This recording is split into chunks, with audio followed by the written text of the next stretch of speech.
The story begins with an endless family meeting, where Destiny, the oldest member of the family, is hosting his siblings at his castle in his realm. The Endless are a family of 7 godlike entities, each responsible for a different aspect of human experience. The meeting quickly descends into an argument when Desire, one of the Endless, taunts Dream about his treatment of a former lover, Nada. Death, another Endless, agrees with Desire, upsetting Dream. However, he greatly values Death's opinion and begins to consider releasing Nada from her imprisonment. Dream decides to leave the dreaming and travel to Hell to release Nada, who he imprisoned 10,000 years earlier. Lucifer Mornginstar, the Lord of Hell, is furious with Dream after their last encounter in the first volume of the series, Preludes and Nocturnes. Dream knows that he may not survive the encounter, so he prepares himself for a possible confrontation. Before he leaves, he visits Daniel Hall, a child who was born in the dreaming and Hobgadling, an immortal man who is his close friend. Dream first sends Cain, the first murderer, to inform Lucifer of his impending arrival in Hell. Cain is protected by God's mark and cannot be destroyed, so Lucifer mocks and tortures him during their brief journey through Hell. When Dream finally arrives in Hell, he finds it empty. After wandering in an empty, desolate realm for some time, he finally comes across Lucifer, who informs Dream that he intends to leave Hell and his obligations as its lord forever. His final act as the Lord of Hell is to eject any demon or damned souls still lingering, lock all the portals to Hell, and cut off his wings. He then hands the key to Hell to Dream to spite his old rival, knowing that Hell is an incredibly difficult realm to rule, and Dream will face lots of hardships as a new ruler of Hell.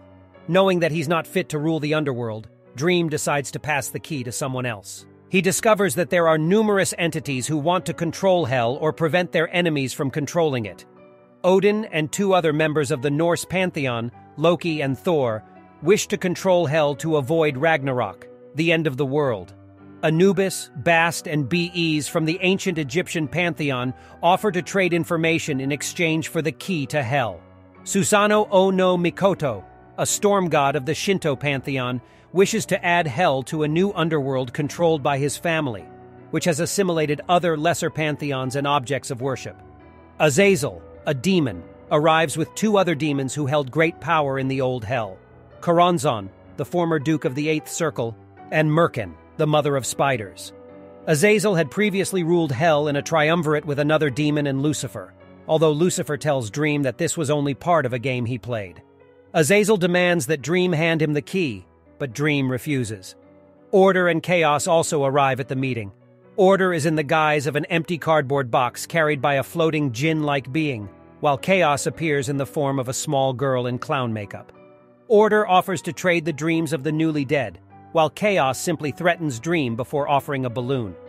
2 representatives from Fairy, Cluracan, and his sister Nula appeal to Dream to give control of Hell to no one. Cluracan offers his sister as a gift to the Dream Lord in the name of the Fairy Queen. 2 angels, Duma, the Angel of Silence, and Remiel, the Angel of Those Who Rise, also attend the meeting. They have been set to simply observe. After much deliberation and negotiation, Morpheus decides to hold a grand banquet in the castle in the center of the dreaming to discuss the matter of the key to Hell. All the interested parties are invited, and it is revealed that there is an ulterior motive for the banquet. Morpheus plans to present a gift to each guest that will reveal something about their true nature and intentions. As the banquet begins, tensions rise and arguments break out among the guests. Thor, who had been given a gift that revealed his true nature as a thunder god, becomes enraged and attacks the other guests. The situation quickly spirals out of control, with various gods, demons, and other beings fighting and causing chaos in the castle. Despite the chaos, Morpheus manages to get rid of Hell without much anger from the other participants. He gives it to a pair of angels sent by God, after Remiel relays a message sent by God himself, which stated that Hell must be controlled by those who serve him directly, and he appoints Duma and Remiel as the new rulers of Hell, much to their disapproval. Morpheus then confronts Azazel, the demon who had been holding Nada captive, and demands that he release her. Azazel refuses and a fierce battle ensues, with Morpheus ultimately emerging victorious. He frees Nada and apologizes to her for his past actions, but she chooses to leave and start a new life on her own.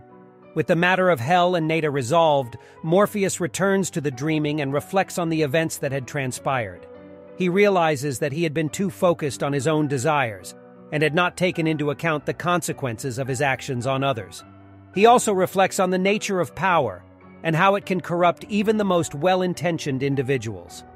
The graphic novel ends with Lucifer Morningstar, now without his wings, watching the sunset on a beach in Australia. He reflects on his own journey and how he had chosen to leave hell behind, realizing that true freedom comes from being able to make one's own choices. He then disappears into the sunset, leaving the reader to ponder the deeper meaning of his words.